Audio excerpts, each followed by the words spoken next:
Healthy ആയിട്ടുള്ള ഒരു റെസിപ്പിയായിട്ട് ചെയ്യാൻ വേണ്ടിയിട്ട് പോകുന്നത്. അപ്പോൾ ഇന്ന് ഉണ്ടാക്കുന്നത് മുട്ടയും പിന്നെ പല കളറിലുള്ള വെജിറ്റബിൾസ് ഒക്കെ ചേർത്തിട്ടാണ് ഇത് റെഡിയാക്കിയിട്ട് എടുക്കാൻ വേണ്ടിയിട്ട് പോകുന്നത്. ഇത് റെഡിയാക്കിയിട്ട് എടുക്കാനാണെന്ന് വെച്ചിട്ടുണ്ടെങ്കിൽ ഒട്ടും പാടില്ല കേട്ടോ. നമ്മൾ ചിലപ്പോൾ ഇതിനെ കാണുമ്പോൾ നമ്മൾ വിചാരിക്കും റെഡിയാക്കിയിട്ട് എടുക്കാൻ വേണ്ടിയിട്ട് ഭയങ്കര പാടാണ്.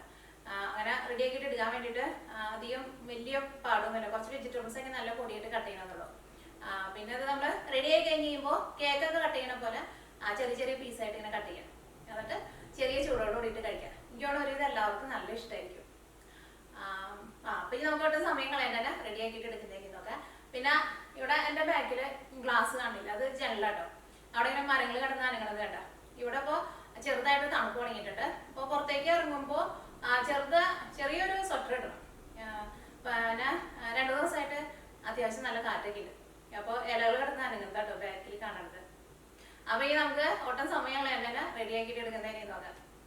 റെഡിയാക്കാൻ വേണ്ടിയിട്ട് ഞാൻ കുറച്ച് വെജിറ്റബിൾസൊക്കെ നല്ല പൊടിയായിട്ട് കട്ട് ചെയ്തിട്ട് എടുത്തിട്ടുണ്ട്. അപ്പോൾ ഞാനിവിടെ എടുത്തേക്കുന്നത് ക്യാബേജ് എടുത്തിട്ടുണ്ട്. ക്യാബേജ് ഇത്രയ്ക്കായിട്ട് എടുത്തേക്കുന്നത്. ക്യാബേജാണ് കൂടുതൽ എടുത്തേക്കുന്നത്. പിന്നെ ക്യാരറ്റ് ഗ്രേറ്റ് ചെയ്തിട്ടാണ് എടുത്തേക്കുന്നത്. അത് ഇത്രയ്ക്ക് എടുത്തിട്ടുണ്ട്. ക്യാബേജിനേക്കാളും കുറച്ച് കുറവാണ് ക്യാരറ്റ് എടുത്തേക്കുന്നത്. പിന്നെ ക്യാപ്സിക്കം ഞാനിവിടെ ഒരു ക്യാപ്സിക്കത്തിൻ്റെ ഒരു ചെറിയ പീസ് മാത്രമേ കട്ട് ചെയ്തിട്ട് എടുത്തേക്കുന്നത്. ഒരുപാട് ക്യാപ്സിക്കം ചേർക്കണ്ട. അത് നല്ല പൊടിയായിട്ട് കട്ട് ചെയ്തിട്ട് എടുക്കാം. പിന്നെ തക്കാളി ഞാനിവിടെ ഒരു വലിയ തക്കാളി ആയിരുന്നു. ആ തക്കാളിയുടെ ഒരു 3/4 ഭാഗമാണ് എടുത്തേക്കുന്നത്. കാരണം തക്കാളി ഒരുപാട് ചേർക്കണ്ട. പിന്നെ ഞാനിവിടെ പാലക്ക് എടുത്തിട്ടുണ്ട്. ഈ പാലക്ക് തന്നെ വേണമെന്നില്ല കേട്ടോ. നിങ്ങളുടെ അടുത്ത് ചീര ഉണ്ടെന്ന് വെച്ചിട്ടുണ്ടെങ്കിൽ ചീരയുടെ ഇല ആയിരുന്നാലും കുഴപ്പമില്ല. ഇനിയിപ്പോൾ ഇങ്ങനത്തെ ഈ പാലക്ക അല്ലെങ്കിൽ ചീരയുടെ ഇല നമുക്ക് വേണ്ടാന്ന് വെച്ചിട്ടുണ്ടെങ്കിൽ ചേർത്തില്ലെങ്കിൽ കുഴപ്പമില്ല. ഇതിലേക്ക് നമുക്ക് ഇഷ്ടമുള്ള വെജിറ്റബിൾസ് ഒക്കെ ചേർക്കാം കേട്ടോ. പിന്നെ ഞാനിവിടെ ഇതേപോലത്തെ ഒരു പച്ചമുളക് എടുത്തിട്ടുണ്ട്. അപ്പോൾ വെജിറ്റബിൾസ് ആയിട്ട് ക്യാബേജും ക്യാരറ്റും ക്യാപ്സിക്കവും തക്കാളിയും പാലക്കവും എടുത്തേക്കുന്നത്. ഇതെല്ലാം കൂടിയിട്ട് നമ്മൾ ഫസ്റ്റ് ഒന്ന് വഴറ്റിയിട്ട് എടുക്കും. അപ്പോൾ അത് വഴറ്റിയിട്ട് എടുക്കാൻ വേണ്ടിയിട്ട് ഒരു സവോളയുടെ പകുതി എടുത്തിട്ടുണ്ട്. ഒരു 4 വലിയ വെളുത്തുള്ളി നല്ല പൊടിയായിട്ട് കട്ട് ചെയ്തിട്ട് എടുത്തിട്ടുണ്ട്. ഇനി ഇതിലേക്ക് മസാലപ്പൊടികളായിട്ട് കുരുമുളക് പൊടി എടുത്തിട്ടുണ്ട്. പിന്നെ ഞാനിവിടെ കുറച്ച് ഉണക്കമുളക് ക്രഷ് ചെയ്ത് എടുത്തിട്ടുണ്ട്. പിന്നെ ഇതിലേക്ക് ഞാനിവിടെ ഒരു 4 മുട്ടയാണ് ചേർക്കുന്നത്. അപ്പോൾ നമ്മൾ മിക്സ് ചെയ്യുന്ന സമയത്ത് നമ്മുടെ മിക്സിങ് ഇപ്പോൾ ഭയങ്കര തിക്കായിട്ട് ഇരിക്കുകയെന്ന് വെച്ചിട്ടുണ്ടെങ്കിൽ അതനുസരിച്ചിട്ട് മുട്ട നിങ്ങൾക്ക് കൂടുതൽ ചേർത്ത് കൊടുക്കുക. പക്ഷേ ഇത്രയ്ക്ക് വെജിറ്റബിൾസിന് ഒരു 4 മുട്ട മതിയാവും. പിന്നെ ഇതിലേക്ക് ഞാനിവിടെ 1 ടേബിൾ സ്പൂൺ ഗോതമ്പ് പൊടിയും ചേർക്കുന്നുണ്ട്. ഈ ഗോതമ്പ് പൊടിക്ക് പകരം നിങ്ങൾക്ക് മൈദ വേണമെന്ന് വെച്ചിട്ടുണ്ടെങ്കിൽ മൈദയും ചേർക്കാം കേട്ടോ. അപ്പോൾ ഇത്രയ്ക്ക് സാധനങ്ങളാണ് ഇത് റെഡിയാക്കാൻ വേണ്ടിയിട്ട് വേണ്ടത്. ഇത് നമ്മളിപ്പോൾ ഉണ്ടാക്കിയിട്ടുണ്ടെന്ന് വെച്ചിട്ടുണ്ടെങ്കിൽ ഒരു 4 പേർക്ക് കഴിക്കാനുള്ളത് ഉണ്ടാവും കേട്ടോ. അപ്പോൾ ഇനി ഇതെല്ലാം കൂടിയിട്ട് നമുക്കൊന്ന് വഴറ്റിയിട്ട് എടുക്കാം. അതിന് വേണ്ടിയിട്ട് ഒരു പാൻ വെച്ചിട്ട് ചൂടാക്കാം. ഇതിലേക്ക് ആവശ്യത്തിന് ഓയിൽ ചേർക്കാം. അത് നമുക്ക് ഇഷ്ടമുള്ള ടൈപ്പ് ഓയിൽ ചേർക്കാം കേട്ടോ. ഞാനിപ്പോൾ ഇവിടെ വെജിറ്റബിൾ ഓയിലാണ് ചേർക്കുന്നത്. ഈ വെളിച്ചെണ്ണ വേണമെന്ന് വെച്ചിട്ടുണ്ടെങ്കിൽ വെളിച്ചെണ്ണയും ചേർക്കാം. അപ്പോൾ വെളിച്ചെണ്ണ നന്നായിട്ട് ചൂടായിട്ടുണ്ട്. ഇതിലേക്ക് ഫസ്റ്റ് ഞാനിവിടെ വെളുത്തുള്ളിയാണ് ചേർക്കുന്നത്. വെളുത്തുള്ളി ഒന്ന് മൊരിഞ്ഞ് കഴിഞ്ഞിട്ട് ഇതിലേക്ക് നമ്മൾ സവോള ചേർത്താൽ മതി. കാരണം വെളുത്തുള്ളി ഒന്ന് നന്നായിട്ട് മൊരിയണം. അല്ലെങ്കിൽ നമ്മൾ വെളുത്തുള്ളിയും സവോളയും കൂടിയിട്ട് ഒരുമിച്ച് ചേർത്തിട്ടുണ്ടെന്ന് വെച്ചിട്ടുണ്ടെങ്കിൽ ഈ സവോളയുടെ ഉള്ളിലുള്ള വെള്ളം കൊണ്ട് വെളുത്തുള്ളി നമുക്ക് ശരിക്കാണ്ട് മൊരിഞ്ഞിട്ടില്ല. അപ്പോൾ വെളുത്തുള്ളി മൊരിഞ്ഞിട്ട് ഒരു ഗോൾഡൻ കളറായി തുടങ്ങിയിട്ടുണ്ട്. ഇനി ഇതിലേക്ക് നമുക്ക് സവോള ചേർക്കാം.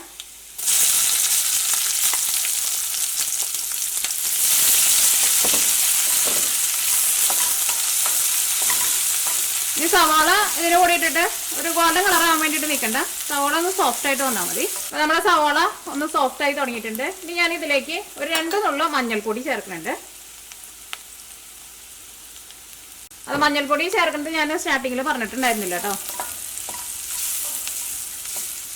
അപ്പോൾ സവാളയ്ക്ക് നന്നായിട്ട് വളർന്നിട്ടുണ്ട്. സവാളയ്ക്ക് നല്ല സോഫ്റ്റ് ആയിട്ട് വന്നിട്ടുണ്ട്. ഈ മഞ്ഞൾപ്പൊടി ആയിരുന്നാലും ഇതിനകത്ത് കിടന്നിട്ട് നന്നായിട്ട് മുരിഞ്ഞിട്ടുണ്ട്. ഇനി ഇതിലേക്ക് നമുക്ക് ക്രഷ് ചെയ്തേക്കണ ഉണക്കമുളക് ചേർക്കാം. അത് നിങ്ങളുടെ എരിവിനനുസരിച്ചിട്ട് ചേർത്ത് കൊടുക്കുക. നിങ്ങൾക്ക് നല്ല സ്പൈസി ആയിട്ട് വേണമെന്ന് വെച്ചിട്ടുണ്ടെങ്കിൽ അതനുസരിച്ചിട്ട് കൂടുതൽ ചേർക്കാം. ഇനി ഇതിലേക്ക് നമുക്ക് നമ്മുടെ പച്ചക്കറികളൊക്കെ ചേർക്കാം. അപ്പം ഞാനിവിടെ പാലക്കിൻ്റെ ഇല ഇപ്പം ചേർക്കണില്ല കേട്ടോ. അത് നമ്മൾ ഇതെല്ലാം റെഡി ആക്കി കഴിഞ്ഞിട്ട് മുട്ട ചേർത്തിട്ട് മിക്സ് ചെയ്യും. ആ സമയത്ത് പാലക്കിൻ്റെ ഇല ചേർക്കണുള്ളൂ. ചീര ആയിരുന്നാലും ആ സമയത്ത് ചേർത്താൽ മതി. ഇതിലേക്ക് നിങ്ങൾക്ക് മുരിങ്ങയില വേണമെന്ന് വെച്ചിട്ടുണ്ടെങ്കിൽ മുരിങ്ങയിലയും ചേർക്കാം. അതൊക്കെ നമുക്ക് ഫ്രഷ് ആയിട്ട് ചേർത്താൽ മതി. ഇതിലേക്ക് തക്കാളി ചേർക്കാം. ഈ തക്കാളി ഒന്ന് വെന്ത് കഴിഞ്ഞ് കഴിഞ്ഞിട്ട് ഇതിലേക്ക് നമുക്ക് പച്ചക്കറികൾ ചേർത്താൽ മതി. കാരണം ഈ തക്കാളിയുടെ ഉള്ളിലെ വെള്ളം നന്നായിട്ട് അങ്ങനെ ഡ്രൈ ആയിട്ട് വരണം. അപ്പോൾ ഇതിലേക്ക് നമുക്ക് ആവശ്യത്തിന് ഉപ്പ് ചേർക്കാം. ഞാനിവിടെ മൂടി വയ്ക്കണില്ല കേട്ടോ, തുറന്ന് വെച്ചിട്ട് തന്നെ ഇങ്ങനെ ഇളക്കി കൊടുക്കാം. അപ്പോൾ തക്കാളി നല്ല ഡ്രൈ ആയിട്ട് തക്കാളി വെന്തും വരും, തക്കാളിയുടെ ഉള്ളിലെ വെള്ളമൊക്കെ ആയിട്ട് നന്നായിട്ട് ഇങ്ങനെ വറ്റി വരും. ഇപ്പോൾ തക്കാളിക്ക് നല്ല സോഫ്റ്റായിട്ട് വന്നിട്ടുണ്ട്. ഇനി ഇതിലേക്ക് നമുക്ക് പച്ചക്കറികൾ ചേർക്കാം. ഇപ്പോൾ തക്കാളി വെന്ത് നല്ല സോഫ്റ്റായിട്ട് വന്നിട്ടുണ്ട്. ഇനി ഇതിലേക്ക് നമുക്ക് പച്ചക്കറികൾ ചേർക്കാം. ക്യാബേജ് ചേർക്കാം. എല്ലാവരും നല്ല പൊടിയായിട്ട് കട്ട് ചെയ്തിട്ട് എടുക്കണം. ക്യാരറ്റ് ചേർക്കാം. ക്യാപ്സിക്കം നമുക്ക് ഈ ക്യാബേജും പിന്നെ ക്യാരറ്റൊക്കെ നന്നായിട്ടൊന്ന് ചൂടായി കഴിഞ്ഞിട്ട് മാത്രം ക്യാപ്സിക്കം ചേർത്താൽ മതി. ഇതിലേക്ക് നമ്മൾ ടേസ്റ്റിനനുസരിച്ചിട്ട് കുരുമുളക് പൊടി ചേർക്കാം. കുരുമുളക് പൊടി ഞാനിതിലേക്ക് ഒരു 1/2 ടേബിൾ സ്പൂണാണ് ചേർക്കുന്നത്.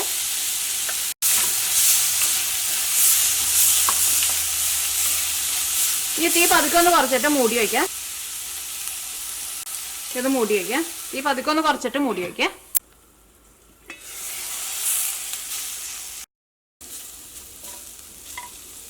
ഇപ്പം ക്യാബേജും ക്യാരറ്റൊക്കെ നല്ല സോഫ്റ്റ് ആയിട്ട് വന്നിട്ടുണ്ട്. അപ്പോൾ നിങ്ങൾ എടുക്കണം ക്യാബേജിലൊക്കെ വെള്ളം കൂടുതലുണ്ടെന്ന് വെച്ചിട്ടുണ്ടെങ്കിൽ ചിലപ്പോൾ ഇതേപോലെ ഈ ക്യാബേജ് ഒന്ന് നല്ല സോഫ്റ്റ് ആയി കഴിയുമ്പോൾ തന്നെ ചിലപ്പോൾ ഇതിനകത്ത് നിന്ന് ക്യാബേജിൽ നിന്നൊക്കെ ചിലപ്പോൾ വെള്ളം വരും. അങ്ങനെ വെള്ളം വരുന്നുണ്ടെന്ന് വെച്ചിട്ടുണ്ടെങ്കിൽ തുറന്ന് വെച്ചിട്ട് നിങ്ങൾ വെള്ളം നന്നായിട്ട് വറ്റിച്ചിട്ട് എടുക്കണം.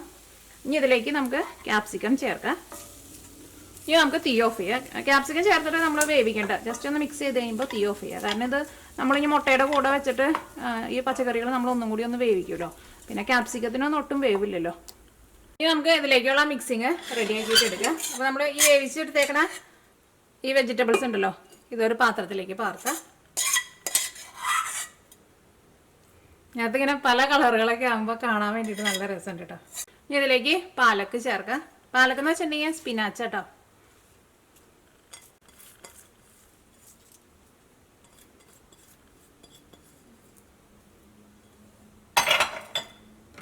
ഇനി ഇതിലേക്ക് പച്ചമുളക് ചേർക്കാം.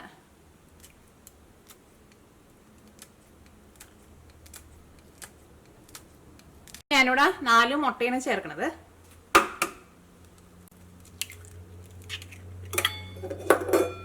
നമ്മളിതെല്ലാം കൂടിയിട്ട് മിക്സ് ചെയ്ത് കഴിഞ്ഞിട്ട് ഇതിങ്ങനെ ഭയങ്കര ഡ്രൈ ആയിട്ട് ഇരിക്കാന്ന് വെച്ചിട്ടുണ്ടെങ്കിൽ നമുക്ക് അതനുസരിച്ചിട്ട് മുട്ട പിന്നെയും ചേർത്ത് കൊടുക്കേണ്ടി വരും.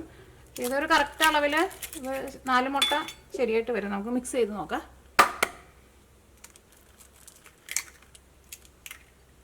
ഇതിലേക്ക് നമുക്ക് 1 ടേബിൾ സ്പൂൺ ഗോതമ്പ് പൊടി കൂടിയും ചേർക്കണം. നമുക്കിതെല്ലാം കൂടിയിട്ട് മിക്സ് ചെയ്ത് കഴിഞ്ഞിട്ട് ചേർക്കാം. ഇതെല്ലാം കൂടിയിട്ട് നന്നായിട്ടൊന്ന് മിക്സ് ചെയ്യുക. ഇനി ഇതിലേക്ക് നിങ്ങൾക്ക് ചീസ് വേണമെന്ന് വെച്ചിട്ടുണ്ടെങ്കിൽ കുറച്ച് ചീസ് നിങ്ങളുടെ ടേസ്റ്റിനനുസരിച്ചിട്ട് ചേർത്ത് കൊടുക്കുക. 1 ടേബിൾ സ്പൂൺ ഗോതമ്പ് പൊടിയും ചേർക്കുക. അതേപോലെ തന്നെ നമ്മൾ പിസയിലൊക്കെ ചേർക്കണ ഇറ്റാലിയൻ ഹെർബ്സ് ഉണ്ടല്ലോ, അതിൻ്റെ ടേസ്റ്റ് നിങ്ങൾക്ക് ഇഷ്ടമാണെന്ന് വെച്ചിട്ടുണ്ടെങ്കിൽ അതും കുറച്ച് ചേർത്ത് കൊടുക്കുക. പിന്നെ നട്ട്സൊക്കെ വേണമെന്ന് വെച്ചിട്ടുണ്ടെങ്കിൽ നട്ട്സ് നല്ല പൊടിയായിട്ട് കട്ട് ചെയ്തിട്ട് ചേർക്കുക. അത് നിങ്ങളുടെ ടേസ്റ്റിനനുസരിച്ചിട്ട് ചെറിയ വ്യത്യാസങ്ങളൊക്കെ വരുത്താം കേട്ടോ. അപ്പോൾ ഇതിനകത്ത് നന്നായിട്ട് ഇങ്ങനെ മിക്സ് ആവണം കേട്ടോ.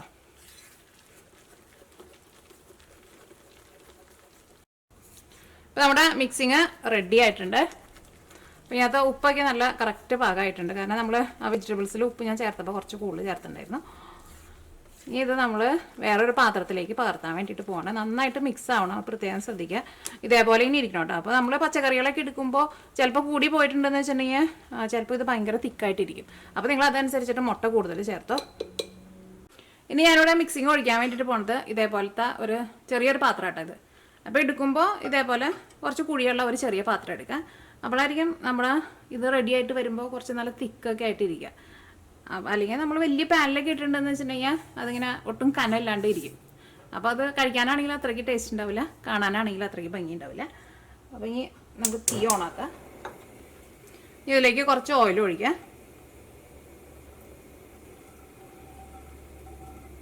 ഞാൻ അതിലേക്ക് ഒരു 2 ടേബിൾ സ്പൂൺ ഓയിൽ ചേർത്തിട്ടുണ്ട്. ഈ ഓയിൽ ഇതിനകത്തൊന്ന് ചിറ്റിച്ച് കൊടുക്കുക. ഈ നമ്മുടെ മിക്സിങ് നമ്മൾ ഇതിലേക്ക് ഒഴിക്കാൻ വേണ്ടിയിട്ട് പോവാണ്.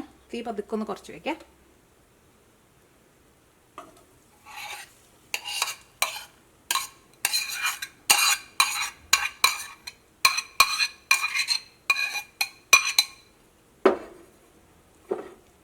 ഇതൊന്ന് പരത്തി ഒന്ന് ലെവൽ ചെയ്ത് കൊടുക്കുക. ഒരു മീഡിയം ഫ്ലെയിമിൽ വയ്ക്കുക. തീ ഒരുപാടാണ്ട് കൂട്ടി വയ്ക്കില്ല, അപ്പോൾ അത് പെട്ടെന്ന് അടിഭാഗാണ്ട് കരിഞ്ഞു പോകും. ഇനി ഒരു മീഡിയം ഫ്ലെയിമിൽ വെച്ചിട്ട് ഇത് മൂടി വയ്ക്കുക. അപ്പോൾ നിങ്ങളുടെ ബർണർ വലിയ ബർണറൊക്കെയാണെന്ന് വെച്ചിട്ടുണ്ടെങ്കിൽ മീഡിയം ഫ്ലെയിമിനേക്കാളും ഒന്നും കൂടി ഒന്ന് കുറച്ച് വയ്ക്കുക. ഈ ഒരുപാട് കൂട്ടി വയ്ക്കരുത്, പ്രത്യേകം ശ്രദ്ധിക്കുക, അടിഭാഗം പെട്ടെന്ന് കരിഞ്ഞു പോകും. അപ്പോൾ ഇത് മൂടി വയ്ക്കുക. അപ്പം ഞാനിവിടെ 5 മിനിറ്റ് എൻ്റെ വലിയ ബർണറായിരുന്നു, അപ്പോൾ അതുകൊണ്ട് തന്നെ ഞാൻ മീഡിയം ഫ്ലെയിമിനേക്കാളും കുറച്ചും കൂടി നന്നായിട്ട് കുറച്ച് വെച്ചിട്ടുണ്ടായിരുന്നു കേട്ടോ. ഇനി ഇത് നമുക്ക് തിരിച്ചിടണം. ഇത് നമ്മളിങ്ങനെ ഈ സൈഡിലൊക്കെ നോക്കുമ്പോൾ സൈഡിലൊക്കെ മുരിഞ്ഞിട്ടുണ്ടാവും, പക്ഷേ ഇതിൻ്റെ മോൾ ഭാഗം മുരിഞ്ഞിട്ടുണ്ടാവില്ല. ഇതിന് നല്ല കനമുണ്ടല്ലോ. അപ്പോൾ ഈ നമ്മൾ തിരിച്ചിട്ടാൽ മാത്രമേ നമുക്ക് ഈ മോൾ ഭാഗവും റെഡി ആയിട്ട് കിട്ടുള്ളൂ. നമ്മളിങ്ങനെ അനക്കി നോക്കുമ്പോൾ ഇത് കണ്ട, ഇത് നമുക്ക് നല്ല സ്മൂത്തായിട്ട് 2 സൈഡിൽ നിന്ന് ഇങ്ങനെ അനക്കാൻ വേണ്ടിയിട്ട് പറ്റുന്നുണ്ട്.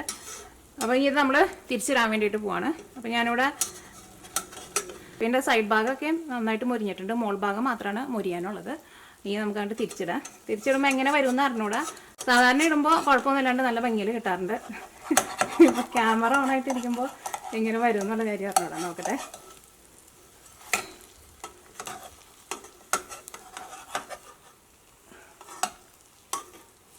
ഓക്കെ,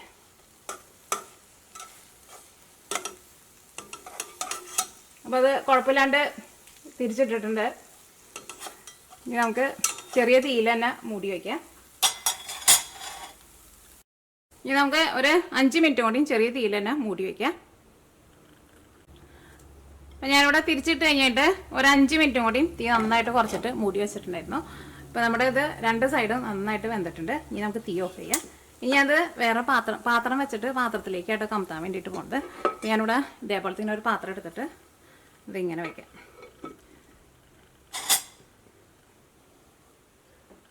അടുത്തൊരു തുണി എടുത്ത് വെക്കട്ടെ, കൈ എങ്ങനെ പിടിക്കേണ്ട ആവശ്യം വരാണെങ്കിൽ. ഓക്കെ, ഇത് നമ്മൾ ഇങ്ങനെ കമത്താൻ വേണ്ടിയിട്ട് പോവാം.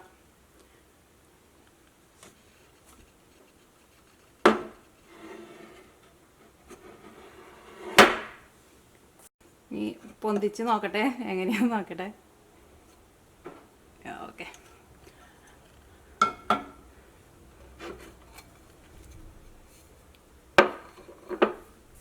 അപ്പോൾ നിങ്ങളെല്ലാവരും ട്രൈ ചെയ്ത് നോക്കാം. നാളെ വേറൊരു പുതിയ റെസിപ്പി ആയിട്ട് വരാം.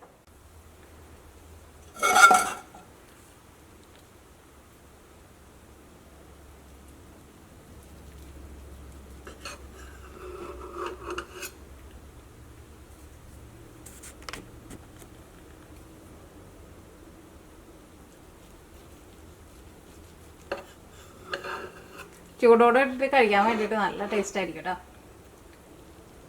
ഇത് ഒരെണ്ണം ഉണ്ടാക്കിയിട്ടുണ്ടെന്ന് വെച്ചിട്ടുണ്ടെങ്കിൽ ഒരു വീട്ടിൽ ഇപ്പോൾ ഒരു 4 പേരുണ്ടെന്ന് വെച്ചിട്ടുണ്ടെങ്കിൽ 4 പേർക്ക് വയറ് നിറച്ച് കഴിക്കാനുള്ളതുണ്ടാവും.